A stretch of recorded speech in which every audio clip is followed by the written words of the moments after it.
آپ کے دائیں بائیں ہوتے ہیں نا، آپ کے خدمت گزار ہوتے ہیں، آپ کے ساتھ اٹیچ ہوتے ہیں، ان کے اگر اوپر غربت آتی ہے، پریشانی آتی ہے، آزمائش آتی ہے، تکلیف آتی ہے، تو وہ ان کا ذاتی معاملہ نہیں. میرے نبی پاک نے اسے ذاتی معاملہ نہیں کہا. حضرت ربیعہ بن کعب کی وہ حدیث تو سارے لوگ سناتے ہیں کہ وضو کرایا کرتے تھے تو نبی پاک نے فرمایا کچھ مانگ لے. انہوں نے جنت میں نبی پاک کا پڑوس ہی مانگ لیا، یہ بخاری میں موجود ہے. لیکن وہ والی حدیث بھی پڑھو کہ جب نبی پاک نے انہیں کہا کہ ربیعہ تو مجھے وضو کراتا رہتا، شادی کیوں نہیں کرتا؟ حضور نے نہیں فرمایا کہ اس کا ذاتی معاملہ ہے، میں شادی کراؤں گا، میں اس کام میں کیوں آؤں گا، شادی کیوں نہیں کرتا؟ عرض کی حضور کوئی کاروبار نہیں، کوئی معاملہ نہیں، کوئی رنگ روپ نہیں، اور آپ کی خدمت سے بھی رک جاؤں گا. کہتے ہیں حضور خاموش ہو گئے. اگلے دن پھر پوچھا نکاح کیوں نہیں کرتے؟ میں نے کہا حضور نہ کاروبار ہے، نہ گھر ہے، نہ مکان ہے، نہ رنگ روپ ہے، کون رشتہ دے گا؟ جب میں یہ کہہ کے باہر نکلا نا حضور خاموش ہو گئے، تو میرے دل میں خیال آیا ربیعہ تو بحث کیوں کرتا ہے اور ان کو بتاتا ہے جنہیں اللہ نے سارا کچھ ہی عطا فرمایا ہوا ہے. حضور کہتے ہیں شادی کیوں نہیں کرتا؟ تو چپ کر کے کہہ دے محبوبہ جیسے دل کرتا ہے ویسے کر دے، تو آگے سے دلیلیں دیتا پھرتا ہے. یہ بھی کو بات ہوئی. فرماتے ہیں اگلے دن میں نے ارادہ کر لیا، حضور نے اگر آج کہا تو کہہ دینا یا رسول اللہ جیسے دل ہو کرے. میں نے وضو کرایا، میرا خیال تھا حضور یہاں روک کے کہیں گے، یہاں روک کے کہیں گے، پر حضور نے آج بات ہی کوئی نہ کی. میں دیر تک سوچتا رہا یہاں کہیں گے، یہاں کہیں گے، پر آج حضور نے بات ہی نہ کی. میں پچھتا رہا تھا کہ 2 دن موقع ملا میں نے ضائع کر دیا. فرماتے ہیں وضو پورا کرا کے جب میں باہر نکلا، دروازے تک پہنچا تو محبوب نے آواز دی، بات سن. میں ٹھہر گیا. فرمایا شادی کیوں نہیں کرتے؟ کہتے ہیں میرا تو دل پھولوں کی طرح کھل اٹھا. میں نے کہا یا رسول اللہ جیسے دل کرتا ہے کرا دے. نبی پاک علیہ الصلوۃ والسلام نے فرمایا فلاں قبیلے کے سردار کے پاس جاؤ، اسے کہا اپنی بیٹی کا نکاح تیرے ساتھ کر دے. کہتے میں گیا، تھوڑی دیر کے لیے توقف کیا انہوں نے، لیکن پھر وہ راضی ہو گئے. میں واپس آیا، سنو یہ جی اس کا ذاتی معاملہ ہے، لیکن نبی پاک نے دیکھا کہ اس کو ضرورت ہے میری، اس کا نکاح نہیں ہو رہا، گھر نہیں آباد ہو رہا، تو حضور نے پورا کردار ادا کیا. میرے محبوب کریم علیہ الصلوۃ والسلام نے حضرت حارثہ بن نعمان کو بلایا. فرمایا تیرا ایک مکان خالی ہے؟ کہ یا رسول اللہ ہاں. فرمایا یہ میرے ربیعہ کو دے دے، اس میں رہا کرے گا، دلہن کو لائے گا. حضرت بریدہ اسلمی کو بلایا. فرمایا ایک کھجور کی گٹھلی کے برابر سونا چاہیے. یا رسول اللہ کس لیے؟ فرمایا میرے اس غلام نے اپنی بیوی کو حق مہر دینا ہے. حضرت سیدنا عثمان غنی کو بلایا، تیسرے صحابی. فرمایا ایک مینڈے کا بندوبست تو نے کر کے دینا ہے. حضور کس لیے؟ فرمایا میں نے اپنے غلام کا ولیمہ کرنا ہے، بکرے کا بندوبست کر. ساری تیاریاں کر کے دیں. حضرت ربیعہ کہتے ہیں جب میں دلہن بیاہ کے گھر لایا تو میرے دوست یار رشتہ دار مبارک دینے آئے، کہنے لگے تیری کیا بات ہے، شادی بھی اعلیٰ خاندان، ولیمہ بھی، اور کھجور کی گٹھلی کے برابر حق مہر بھی. تو حضرت ربیعہ رو پڑے، فرمانے لگے میں تو کالا کلوٹا حبشی غلام تھا، سلام بھی کوئی نہیں لیتا تھا، مجھے مبارک نہ دو، میرے مصطفیٰ پہ درود و سلام پڑھو. یہ سارا حضور کا کرم ہے. کہتے ہیں اس کا ذاتی معاملہ ہے، بھئی سارا دن تیرے ساتھ رہتا ہے، اٹھتا ہے بیٹھتا ہے، تیری نوکری کرتا ہے، تو نے کبھی پلٹ کے دیکھا ہی نہیں، تو نے کبھی اشک شوئی نہیں کی، تو نے اتنا ٹائم ہی نہیں دیا کہ تیرے کندھے پہ سر رکھ کے رو سکے، تیری توجہ ہی نہیں. نبی رحمت علیہ السلام دائیں بائیں والوں آگے پیچھے والوں کا خیال رکھتے، جہاں جس کو ضرورت ہوتی حضور اس کی ضرورت میں پہنچتے، اشک شوئی کرتے، نبی پاک پیار کرتے. کہتے ہیں اس کا ذاتی معاملہ ہے، میں کیا کروں؟ سنو حضرت جابر بن عبداللہ رضی اللہ تعالیٰ عنہ کے جو والد تھے نا حضرت عبداللہ بن عمر رضی اللہ تعالیٰ عنہ، وہ اعلیٰ ترین احد کے شہید ہیں کہ نبی پاک فرماتے ہیں رب کریم نے خود ان سے گفتگو فرمائی ہے، خود ان سے گفتگو کی اللہ تبارک و تعالیٰ نے. حضرت جابر بن عبداللہ کے والد عبداللہ بن عمر احد میں شہید ہو گئے تھے. 6 یا 10 بہنیں تھیں ان کی، قرضے چڑھ گئے، کاروبار میں نقصان ہو گیا.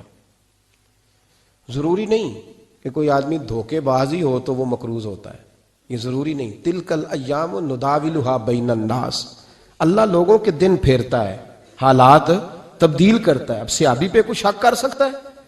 لیکن حضرت جابر کہتے ہیں اتنا قرضہ چڑھ گیا کہ ایک ایک بال میرا قرضے میں ڈوب گیا. قرضے بڑے دینے تھے، مقروض آتے، تنگ کرتے. خود نبی کریم علیہ السلام نے فرمایا ہے کہ جو مقروض ہوتا ہے وہ قیدی ہوتا ہے، جب تک قرض دے نہیں لیتا اتنی دیر تک وہ آزاد نہیں ہوتا. حضرت جابر ابن عبداللہ کہتے ہیں میرے باغ میں کھجوریں پکی تھیں. یہ بخاری میں بھی ہے، کنز المال میں بھی ہے، ابن کثیر میں بھی ہے، امام حلبی نے سیرت حلبیہ میں بھی لکھا ہے، بیسیوں درجنوں کتابوں میں آپ کو روایت ملے گی. فرمانے لگے کھجوریں جب میری پک کے تیار ہو رہی تھیں تو مقروض جب پیسے لینے آتے تو میں کہتا قرضے یہ کھجوریں پکتی ہیں تو دیتا ہوں. یہ ہم پنجاب کے لوگ کیا کہا کرتے تھے؟ ہاڑی سونی جی، یہاں چاول کی فصل پہ، یہاں گندم کے. ہم نے تو کپڑے لیے ہوتے تھے ادھار دکانوں سے کہ فصل پکتی ہے تو پھر دے دیتے ہیں. کہا کھجوریں پکتی ہیں تو دیتا ہوں. فرماتے پتہ مجھے بھی تھا کھجوریں زیادہ تھوڑی ہیں اور جن کے پیسے دینے ہیں وہ پیسے. فرماتے ہیں کھجوریں پک گئیں، اتاری تو یہ تو 11 گنا بھی اور ہوں تب بھی قرضہ نہیں اترتا. کہتے ہیں میں نے دوستوں سے، یاروں سے، رشتہ داروں سے، وہ جو کہتے نہیں کوئی حکم ہوا تو بتانا، پھر جس دن بندہ حکم بتاتا ہے اس دن کہتے ہیں آج سویرے ہی بچہ پیسے لے گیا ہے. یہ تو 2 گھنٹے پہلے بتاتا تو تیرا کام ہنس رہے ہیں آپ بیچ بیچ میں سے. 2 گھنٹے بعد لیٹ ہیں آپ، بلکہ کئی تو پونے گھنٹے کا ٹائم دیتے ہیں. کہتے پونا گھنٹہ پہلے تو آ جاتا تو تیرا کام بس. اور جب بھی آپ فون کرو اس سے اگلی دفعہ کریں تو پھر شاید آدھے گھنٹے کا ٹائم دے دیں کہ آدھا گھنٹہ ہو گیا تو لیٹ ہو گیا، ورنہ کام بالکل تیار تھا. اور ہمارے زمانے میں تو دوستی قائم رکھنی ہے تو صرف اس سے رہ سکتی ہے جسے آپ کام نہ بتائیں. حالانکہ اس دوست کا کیا مطلب؟ دنیا تے جو کام نہ آیا اوکھے سوکھے ویلے، اس بے فیضے سنگی کو لو بہتر یار اکیلے. کیا مطلب ہے؟ کام بتایا تو رفو چکر ہو گیا. مانا کیا ہوا اس بات کا؟ میرے رسول کائنات علیہ الصلوۃ والسلام کے صحابی کہتے ہیں سب سے کہا پر کسی نے نہ سنی. جب میں تھک گیا نا تو میں دروازہ رسول پہ چلا گیا. یا رسول اللہ، یا رسول اللہ، یا رسول اللہ. حضور قرضے زیادہ ہیں، کھجوریں کم ہیں، یہودیوں کے پیسے ہیں وہ مانتے نہیں. نبی پاک نے فرمایا ان سے کہو تھوڑے تھوڑے لے لیں باقی پھر دے. حضور نہیں مانتے. حضور کہہ سکتے تھے سلمان جاؤ بات کر کے آؤ، جاؤ بلال، صہیب جاؤ. کون جاتا ہے مقروضوں کی سفارش کرنے؟ کہتا ہے بھائی میں نہیں بیچ میں آؤں گا، اتنے پیسے اوہ میں اپنے موبائل فون بند کر جاتے کوئی پوچھے نہ. لیکن نبی کریم علیہ السلام نے فرمایا سنو، خود رسول پاک نے، خود نبی پاک نے، حضور نے فرمایا چل میں تیرے ساتھ چلتا ہوں، چل میں تیرے ساتھ چلتا ہوں. مقروض کے ساتھ، امیر کے ساتھ نہیں، اس کے ساتھ نہیں جس نے پیسے لینے ہیں، بلکہ حضور مقروض کے ساتھ، گرے ہوئے کے ساتھ چلے. چل میں چلتا ہوں. یہودی تک گئے، فرمایا کچھ لے لے، یہ بیچارہ دھوکے باز نہیں الجھ گیا ہے غربت، کچھ لے لے باقی پھر دے دیں گے. کہنے لگا سارے ہی لینے ہیں. جب اس نے بات نہ مانی تو پھر یہ اللہ کے رسول ہے نا. اعلیٰ حضرت فرماتے ہیں میرے کریم سے گر قطرہ کسی نے مانگا دریا بہا دیے، دربے بہا دیے. یہ دربے کیا ہوتے ہیں؟ یہ مجھے پوچھا تھوڑے دن پہلے ایک شخص نے. آپ سنتے رہتے ہیں نا شعر، آپ تو ترجمہ پوچھتے ہی نہیں نا. کبھی پوچھ لیا کریں کہ اس کا معنی کیا ہے، کبھی پرچی لکھ لیا کریں تاکہ کوئی جب آپ سے پوچھے تو یہ دربے کیا ہے. لفظ دربے ہے ہی نہیں اصل میں. اعلیٰ حضرت کو پڑھتے نہیں نا لوگ تو انہیں پتہ ہی نہیں وہ بات کتنی اعلیٰ. یہ لفظ دربے نہیں ہے. اعلیٰ حضرت کہتے ہیں میرے کریم سے گر قطرہ کسی نے مانگا دریا بہا دیے ہیں، در بے بہا دیے ہیں. در علیحدہ ہے اور بے بہا. در کہتے ہیں ہیرے کو، ایک معنی ہیرا ہے. در بے بہا، بے بہا کی تو سمجھ آتی ہے نا. در بے بہا دیے ہیں یعنی ہیرے بے بہا دیے ہیں اسے. اب سمجھ آئیے بات کی. دریا بہا دیے ہیں، در بے بہا دیے ہیں، یہ معنی ہے شعر کا. تو جب وہ نانا مانا یہودی تو نبی کریم علیہ الصلوۃ والسلام فرمانے لگے نہیں تو پھر پورے ہی لینے ہیں. کہنے لگا جی پورے لینے. حضور فرمانے لگے کل آ جانا سارے دے دیں گے، پورے پیسے تیرے ملیں گے، تو آ جانا. حضرت جابر ابن عبداللہ کو حضور نے فرمایا کھجوریں اتار کے نا تو اپنے باغ میں ڈھیر لگا اور میں آیا. حضرت عمر حدیث کے راوی ہیں، فرماتے ہیں بس رسول پاک چل پڑے. حضور نے کندھے پہ رومال رکھا، حضور چل پڑے. کوئی چٹائی نہیں بچھائی، حضرت جابر کہتے ہیں کوئی صوفہ نہیں رکھا، کوئی پھولوں کے ہار نہیں. حضور آئے، 2-3 چکر میرے باغ کے لگائے اور کھجوروں کے ڈھیر کے پاس بیٹھ گئے. فرمایا بلا جس کے پیسے دینے ہیں، بلا، اب تنگی داماں پہ نہ جا اور بھی کچھ مانگ. بلا. فرماتے بندے کو بلایا. حضور نے فرمایا کتنے پیسے؟ حضور اتنے درہم دینار ہے. فرمایا کھجوریں تولتا جا اور دیتا جا. فرماتے میں دیتا گیا. میں نے کہا حضور اس کے پیسے پورے ہو گئے. حضور مسکرا کے فرمانے لگے چل 4-5 کلو کھجوریں اضافی دے دے، کوئی عرض نہیں. کہتے ہیں وہ بھی دے دی. حضور نے فرمایا بلا دوسرے کو. فرمایا اس کو بھی بلایا, تولتا گیا, دیتا گیا, حضور پورے ہو گئے. نبی کریم علیہ الصلوۃ والسلام نے فرمایا چل 4-5 کلو کھجوریں زیادہ دے دے. کہتے ہیں قرضے بھی دے دیے, 5-5 کلو کھجوریں بھی زیادہ دے دی. محبوب اٹھے, کچی زمین پہ بیٹھے تھے. حضور نے لباس مبارک کو جھاڑا, رومال کندھے پہ رکھا. فرمایا میں مسجد جا رہا ہوں, وہاں آ کے مجھے خبر دینا, وہاں آ کے مجھے بتلانا کہ جب میں آیا تھا تب کھجوریں زیادہ تھی کہ جب واپس گیا ہوں تب زیادہ ہے. وہاں مجھے آ کے اطلاع دینی ہے, بتانا ہے مجھے. وہاں آ کے میں جا رہا ہوں, مجھے بتانا ذرا وہاں آ کے.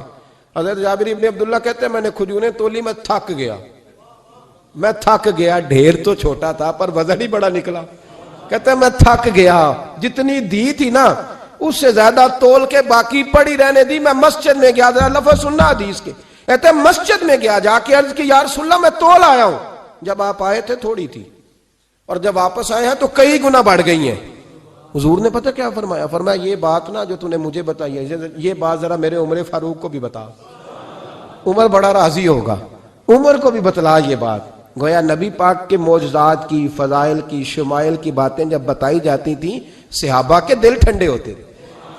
عمر کو بھی بتا, عمر راضی ہوں گے. جناب جابر ابن عبداللہ رضی اللہ تعالیٰ عنہ فرماتے ہیں میں حضرت عمر کے پاس گیا, میں نے کہا عمر میری یہ رائے تھی کہ جتنی میری کھجوریں ہیں 11 گنا اور بھی اتنی ہوں تو پھر بھی قرضہ نہیں اترتا, لیکن سارے قرضے بھی اترے, 5-5 کلو کھجوریں بھی زیادہ دے دی اور پہلے سے زیادہ کھجوریں پڑی ہیں. تو کہتے ہیں حضرت عمر کی آنکھیں روشن ہو گئی, چہرہ مسکرانے لگا, کہنے لگا تو اب بتا رہا ہے نا, اب واپس آ کے رزلٹ سنا رہا ہے. تو صحابہ سے پوچھ لے, جب نبی کریم گئے تھے تو میں نے اسی وقت کہا تھا. حضور کے جاتے ہی میں نے کہا تھا اب دیکھنا رب کریم جابر بن عبداللہ پر ساری ہی رحمت نازل فرما دے. اللہ ہر قسم کا کرم فرمائے گا, خیر ہی خیر ہو جائے گی. دیکھ لے میں نے پہلے بتلا دیا. میرے نبی پاک سلام چھوٹی چھوٹی باتوں کا خیال رکھ, چھوٹی چھوٹی چیزوں پر توجہ دیتے, خیال کرتے کس کو کس وقت کس چیز کی کہاں حاجت ہے, اس کی وہ حاجت پوری کی جاتی, اس کا دھیان رکھا جاتا. حضرت جابر خود فرماتے, یہ مسلم کے لفظ ہے, فرماتے ایک دفعہ میں حضور کے ساتھ جہاد پہ گیا تھا, میرا اونٹ کمزور تھا, میں پیچھے رہ گیا. ہمارے یہاں شرط لگتی ہے نا, اللہ تعالیٰ خیر فرمائے, ایک بھائی گاڑی خریدتا ہے پھر دوسرا چاہے زیور بیچے اس نے بھی خریدنی ہوتی ہے, ورنہ گھر میں گھسنے کی اجازت نہیں ملتی. بہت سارے خرچے, یہ جو جوائنٹ فیملی سسٹم ہے نا, اکٹھے جہاں بھائی رہتے ہیں 3 4 5 6, اس کے بہت سارے خرچے ضد کی وجہ سے بڑھ جاتے ہیں. اس نے کیا ہے تو لہذا میں نے بھی, ہوتا ہے نا جی ایسے. تو پھر اس ضد میں کوئی پیچھے پلٹ کے نہیں دیکھتا کہ چلو جو پیچھے رہ گیا اس کا بھی ہاتھ پکڑے ساتھ آ جائے, دوڑتے رہتے ہیں. اس میں بیچارے کئی تھک جاتے ہیں, کئیوں کے پیر دوڑ دوڑ کے سوج جاتے ہیں, بڑے مسئلے بنتے ہیں, لیکن پیچھے پلٹنے کو کوئی تیار ہے؟ اس دوڑ نے ہمیں تھکا کے رکھ دیا. مسلم میں ہے, جناب جابر ابن عبداللہ کہتے ہیں حضور کے ساتھ میں جہاد پہ گیا, واپس آ رہا تھا, میرا اونٹ کمزور تھا, بوڑھا تھا, بیمار تھا, سب لوگ آگے گزر گئے, میں پیچھے رہ گیا. کچھ میں پریشان رہتا تھا غربت سے, تو میں مایوس بھی تھا, ذرا پیچھے رہ گیا, پریشان تھا. فرماتے ہیں نبی پاک نے نا 2-3 دفعہ پلٹ کے دیکھا, ادھر دیکھو. میں نے اپنی زندگی میں بڑے لوگ دیکھے ہیں, وہ امیروں میں چلے گئے, پیچھے پلٹ کے انہوں نے غریبوں کو کبھی نہیں دیکھا. کہ وہ ایک دوست ہوتا تھا ہمارا جو ماڑا ہے, غریب ہے, پلٹ کے نہیں دیکھا. کہتے ہیں نبی کریم علیہ الصلوۃ والسلام نا آگے گئے, سب سے آگے. حضور نے 2 4 5 دفعہ نا پیچھے پلٹ کے دیکھا. جابر ابن عبداللہ کہتے ہیں جب میں نظر نہ آیا تو میرے محبوب کا انداز کریمانہ دیکھیں, حضور اعلانیہ فرمانے لگے, بھئی مجھے جابر نہیں نظر آ رہا, بے خبر ہو جو غلاموں سے, واقعہ کیا ہے, واقعہ کیا ہے. یہاں ہمارے استاد جب یہ حدیث پڑھا رہے تھے نا, یہ حدیث پڑھا رہے تھے تو اچانک رونے لگ گئے. میں نے کہا حضور کیا ہوا, رو کیوں پڑے؟ تو کہنے لگے یار سوچتا ہوں جو محبوب جہاد سے واپسی پر اپنے غلاموں کو نہیں بھولے وہ میدان محشر میں کیسے بھول جائے گی. وہ وہاں بھی پوچھیں گے فلانا کدھر گیا, فلانا کدھر گیا, ایک ایک کا نام لیں گے. حضور نام لیں گے, ہماری موج بن جائے گی. نبی کریم نے پلٹ کر کے دیکھا, جابر نہیں نظر آ رہے. حضور ان کا اونٹ کمزور ہے, پیچھے رہ گئے. حضور نے یہ نہیں فرمایا کہ ذرا آہستہ کرو ساتھ, یہ نہیں فرمایا, بلکہ نبی پاک نے فرمایا تم چلو. قافلہ چلتا رہا, حضور نے گھوڑا پیچھے کی طرف موڑا, سب سے پیچھے آئے. جناب جابر کہتے ہیں پیچھے میرے پاس. اس حکمت کو آپ سمجھیں, حدیث کے ان لفظوں پر آپ غور کریں. ایک کہہ کے کہنا ذرا اس کو میرے پاس لاؤ یہ بات اور ہے، ذرا آہستہ ہو جا، وہ بھی ساتھ مل جائے، لیکن یہ معنی اور ہے کہ غریب جہاں بیٹھا ہے اس کے پاس خود چل کے جانا۔ حضور خود پلٹ کے پیچھے آئے اور فرماتے میں چونکہ پریشان تھا تو محبوب میری طرف دیکھ کے فرمانے لگے اس کو دوڑاتا کیوں نہیں، پیچھے کو رہ گیا؟ تو کہتے ہیں مایوس بندہ، پریشان بندہ کبھی کبھی وہ اس طرح بولتا ہے کہ جیسے کڑ رہا ہے، تھوڑا سا نا سخت ترش باتیں بھی کرتا ہے۔ کہتے ہیں میں نے اس عالم میں نا، میں نے کہا حضور اس قابل ہوتا تو سب کے ساتھ مل نہ جاتا، کمزور ہے، ماڑا ہے، مہران ہے، اور وہ بھی پرانی جو چل ہی نہیں سکتی، یہ کہاں یا رسول اللہ دوڑے گا، اس قابل ہی نہیں ہے۔ حضور اس قابل ہوتا تو قافلے کے ساتھ نہ ہوتا۔ کہتے ہیں حضور نے میری طرف توجہ فرمائی، میں باتیں کر رہا تھا اپنے اندر کی پریشانی کی تو حضور مسکراتے جا رہے ہیں۔ حضور کے ہاتھ میں چھڑی تھی، فرمانے لگے ایسے ہی تو باتیں کر رہا ہے۔ نبی پاک نے اونٹ کی پشت پہ چھڑی لگائی اور فرمایا تو دوڑتا کیوں نہیں؟ بڑے ہلکے سے مسکرا، اوے تو دوڑتا کیوں نہیں؟ تو جناب جابر ابن عبداللہ کہتے ہیں جو سب سے پیچھے تھا نا وہ سب سے آگے نکل گیا، وہ دوڑتا گیا دوڑتا۔ فرماتے ہیں میرا چہرہ بھی عجیب سا، لوگ میرے انداز دیکھیں کہ یہ کیسے آگے نکل گئے، کیسے، کبھی نہ سوچ یہ کیسے نکل گیا، بس سمجھ لے آگے وہی نکلا ہے جسے مصطفیٰ کی تھپکی مل گئی ہے۔ تو یہ نہ کہ سیاست کر گیا، چلاکی کر گیا، بس تھپکی مل گئی تو بات بن گئی۔ کہتے ہیں میں نکل گیا آگے، حضور کی تھپکی جو ملی تھی۔ حضرت جابر ابن عبداللہ کہتے ہیں حضور گھوڑا دوڑا کے میرے پاس آئے، خود حضور نے میرا اونٹ تیز کرایا نبی پاک کی برکت سے۔ تو قریب آ کے فرمانے لگے ٹھہر جا یار، ہم بھی تیرے قافلے میں، ہمیں بھی ساتھ لے لے۔ فرماتے اب تو میں رو ہی پڑا کہ خود بھیک دیں، خود ہی کہیں منگتے کا بھلا ہو، ٹھہر جا یار ہمیں بھی ساتھ لے لے۔ جناب جابر ابن عبداللہ رضی اللہ تعالیٰ عنہ فرماتے ہیں کہ جگہ پڑاؤ کیا، رکے، ٹھہرے، کھانے پینے کو، نماز پڑھنے۔ نبی کریم نے مجھے بلایا، میں حاضر ہوا تو کہا یا رسول اللہ حضور حکم؟ تو محبوب فرمانے لگے جابر یار تیرا اونٹ میں نے نرالا ہی دیکھا، بوڑھا ہو کے سب سے آگے نکل جاتا ہے، بیمار ہو کے، کمزور ہو کے۔ کہتے ہیں میں چہرہ دیکھتا جا رہا ہوں کہ حضور سارا ہی پتہ ہے آپ کو، میں کیا عرض کروں؟ تو محبوب فرمانے لگے پسند آ گیا، بیچ نہیں دیتے میرے ہاتھ؟ کہا یا رسول اللہ آپ رکھ لیں، حضور آپ کا یہ۔ فرمایا نہیں میں پیسے دوں گا۔ کتنے کا ہے؟ کہ یا رسول اللہ آپ رکھ لیں۔ فرمایا پیسے دوں گا۔ یا رسول اللہ مارکیٹ میں جاؤں تو 6-7 دینار کا بکے گا۔ فرمایا نہیں بھائی میں تو پورے 10 دوں گا۔ 6-7 نہیں، میں تو پورے، حساب سیدھا، 6-7 کا کیا حساب ہوا، 10 پورے کا۔ حضور پھر بندہ نوازی ہے نا، کون بول سکتا ہے؟ حضور نے فرمایا بلال تیرے پاس 10 دینار تھے؟ حضور ہیں۔ فرمایا ان کو دے دو، اونٹ کے پیسے رکھ لو اور مال نہ مدینے جا کے دے دینا۔ جابر ابن عبداللہ کہتے ہیں میں مدینے گیا شام کو، میں نے نا کبھی اپنے اونٹ کی اتنی خدمت نہیں کی جتنی اس دن کی۔ میں نے اسے بڑے پیار سے نہلایا، میں نے نئی رسی خرید کے اسے نکیل ڈالی، آج محبوب کی بارگاہ میں لے کے جانا ہے۔ کہتے ہیں تیاری کر کے نا، تیاری پوری تیاری کر کے، تن تندور ہڈاں دا بالن تے اسی ہاواں نال تپایا، کپ کپ مکیاں پیڑے کیتے، عشق پلیتھن لایا، تن دا سالن تے من دی ہانڈی، اتو لون صبر دا پایا، غلام فریدا وے میں ساری تیری، تینوں اجے یقین نہیں آیا۔ کہتے ہیں اسے بڑے پریم سے، بڑی محبت سے سجا کے، سوار کے، نکھار کے، تیار کر کے میں نبی کریم کی بارگاہ میں لے کے گیا۔ ظہر کی نماز پڑھ کے حضور نکلے، میری طرف دیکھا، میں نے کہا حضور پیسے لے لیے تھے، یہ آپ کا سامان ہے، مال ہے؟ کہتے ہیں حضور نے نکیل تھامی، میں واپس پلٹا، بھی گلی کی نکر مڑا نہیں تھا، حضور نے آواز دی جابر ذرا سن تو صحیح۔ کہتے ہیں میں واپس آیا تو حضور مجھ سے باتیں کرنے لگے، فرمانے لگے یہ میرا اونٹ ہے، اسے کمزور اور بوڑھا نہ سمجھنا، کبھی جانوروں میں دوڑا کے دیکھنا سب سے آگے نکل جاتا ہے۔ اور قریب محبوب فرمانے لگے 6-7 دینار کا نہ سمجھنا، میں نے پورے 10 دینار کا خریدا۔ اور پھر حضور پھر مسکرائے، فرمایا جابر تمہیں پتہ ہے تحفہ لینے دینے سے محبت بڑھتی ہے؟ حضور ہاں۔ فرمایا رکھ لو، میں تمہیں تحفے میں دینا چاہتا ہوں، رکھ لو میں تحفے میں دینا چاہتا ہوں۔ جناب جابر ابن عبداللہ کہتے ہیں میں واپس لوٹ رہا تھا، رو رہا اور کہہ رہا تھا جیسا نبی اللہ نے مجھے دیا، جیسا رسول اللہ نے، سب سے اولا ہو آلہ ہمارا نبی، سب سے بالا ہو آلہ ہمارا، کون دیتا ہے دینے کو منہ چاہیے، دینے والا ہے سچا ہمارا نبی، غمزدوں کو رضا مجدہ دیجئے کہ ہے بے کسوں کا سہارا ہمارا نبی کریم سید عالم صلی اللہ علیہ وسلم دائیں بائیں آگے پیچھے خیال رکھتے کس کو کس وقت کس انداز میں کتنی حاجت ہے. حضرت مقداد حضور کے غلام ہیں. وہ کہتے ہیں میں تھا اور میرے ساتھ 2 صحابہ اور تھے. ہمیں بھوک لگ گئی. مدینے میں نا کچھ قحط کا سما تھا, کئی دنوں سے بارش نہیں ہوئی تھی, فصلیں نہیں پکی تھیں. فرماتے ہیں بھوک نے بڑا ستایا.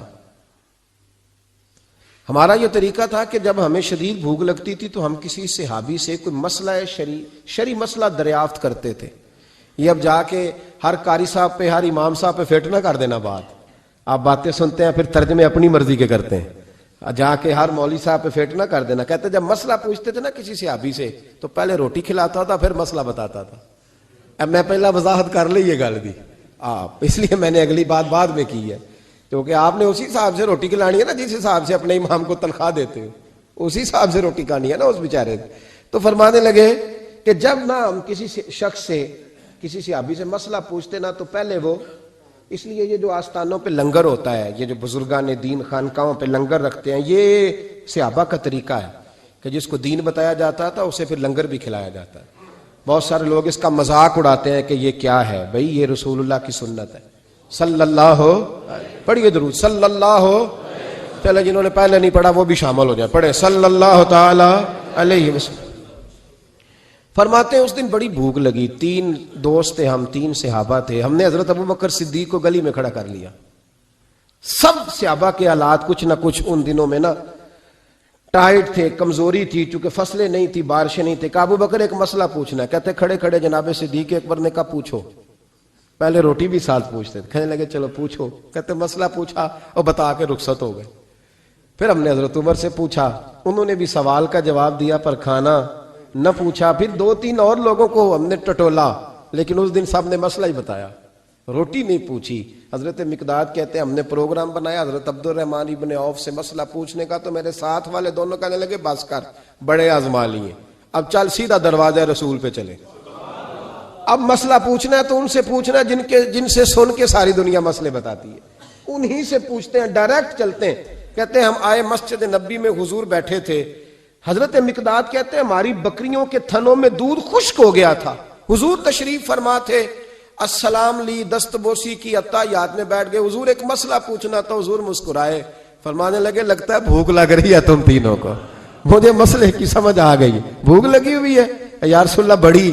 فرمایا میری 4 بکریاں ہیں اور اللہ نے فضل کیا قحط میں بھی ان کے تھن دودھ سے بھرے ہوئے ہیں. فرمایا جاؤ, 3 تم ہو, چوتھا میں ہوں, اس طرح کرنا 3 بکریوں کا دودھ تم پی لینا, 1 کا میرے لیے لے آنا.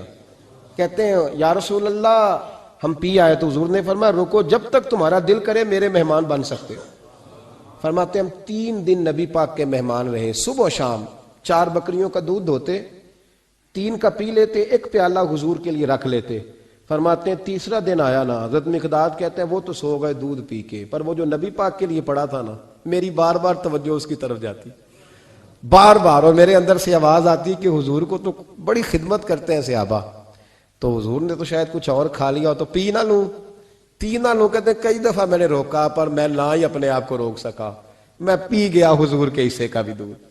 جب میں پی گیا وہ دودھ, کہتے ہیں اب پینے کے بعد جو پریشانی ہوئی وہ زیادہ تھی. دل میں خیال آیا اگر حضور ناراض ہو گئے کہ بھئی تمہیں تمہارے حصے کا دودھ دیا تھا اور مسلسل 3 دن سے مل رہا ہے, پھر کیوں پیا, اور حضور ناراض ہو گئے تو گرا جو ان کی نگاہ سے وہ سنبھل نہیں سکتا.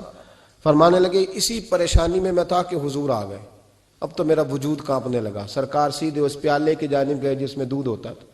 فرماتے ہیں نبی پاک نے نہ اٹھایا کپڑا, اٹھایا برتن, دودھ نہیں تھا. حضور نے پوچھا نہیں کون پی گیا ہے, بلکہ نبی پاک نے ہاتھ اٹھایا کہ اللہم اطعم من اطعمنی واسقی من سقانی, یا اللہ جو مجھے کھلائے تو اسے کھلا, جو مجھے پلائے تو اسے پلا. حضرت مقداد کہتے ہیں میں نے کہا اوہ یہ تو بڑی قیمتی دعا مل رہی ہے, بکریاں میری جو بکریاں تھی وہ تو پہلے نہیں دودھ دے رہی, تھنوں میں دودھ خشک ہے, اور اتنی بڑی دعا کہ جو کھلائے اسے کھلا, جو پلائے اسے پلا. نبی کریم علیہ السلام کی دعا سنی تو کہتا میں بستر کے اندر منہ دیا ہوا تھا, جھٹ سے میں نے کپڑا اتارا, چھری پکڑی اور اپنے باڑے میں چلا گیا کہ ایک بکری ذبح کر کے لاتا ہوں, حضور کو کھلاتا ہوں تاکہ یہ دعا مجھے مل جائے کہ یا اللہ جو مجھے کھلائے تو اسے کھلا.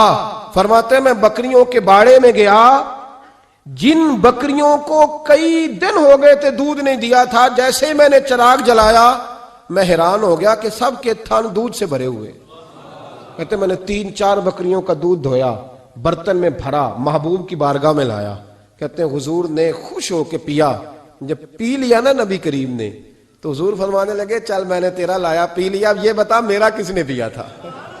اب وہ والی بات کرنا جس کے گچھے سے لچھے جڑے نور کے، ان ستاروں کی نزہت پہ لاکھوں سلام، ان کے خطبے کی ہیبت پہ کروڑوں درود، ان کی باتوں کی لذت پہ لاکھوں سلام، جس کی تسکین سے روتے ہوئے ہنس پڑے، اس تبسم کی عادت پہ لاکھ۔ فرمایا بتا میرے والا کس نے پیا؟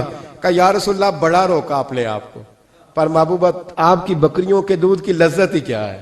حضور نہیں روک سکا تو محبوب کریم فرمانے لگے اچھا اکیلے پی گئے ہو، جا پھر دودھ بھی تو میرا پی گیا ہے، اور میں تیرے لیے پھر دعا کرتا ہوں کہ یا اللہ اس نے مجھے پلایا تو اسے پلا، اس نے مجھے کھلایا تو اسے کھلا۔ نبی کریم ہر اس شخص کا خیال رکھتے جو بھوکا ہوتا، جو پیاسا ہوتا، جو کمزور ہوتا۔ تھوڑا تھوڑا دائیں بائیں دیکھ، یہ حضور کی سیرت کا بہت بڑا پہلو ہے۔ تھوڑا تھوڑا دائیں بائیں آگے پیچھے ضرور دے۔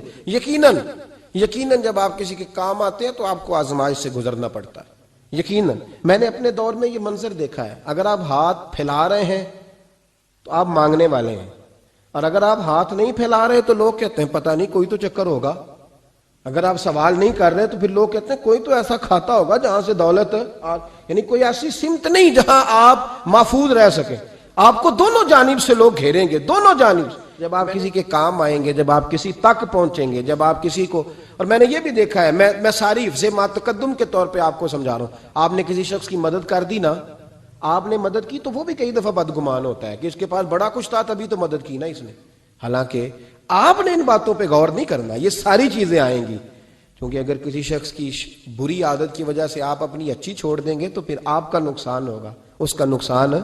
نبی پاک کے اخلاق یہی ہیں کہ سامنے والا جو مرضی کرے، ہم نے وہ کرنا جس کا درس ہمارے نبی نے ہمیں دیا ہے، ہم نے وہ کام کرنا جس کا پیغام ہمارے رسول نے ہمیں دیا۔ اس لیے بڑی خیر کریں، دائیں بائیں آگے۔ کچھ لوگ بہن بھائیوں سے اچھا سلوک کرتے ہیں، جواب میں اچھا سلوک نہیں ملتا، مجھے پتہ ہے نہیں ملتا، تو آپ یہ بتائیں کہ ان کے ساتھ اچھا سلوک اللہ کو راضی کرنے کے لیے کیا تھا یا جواب لینے کے لیے کیا تھا؟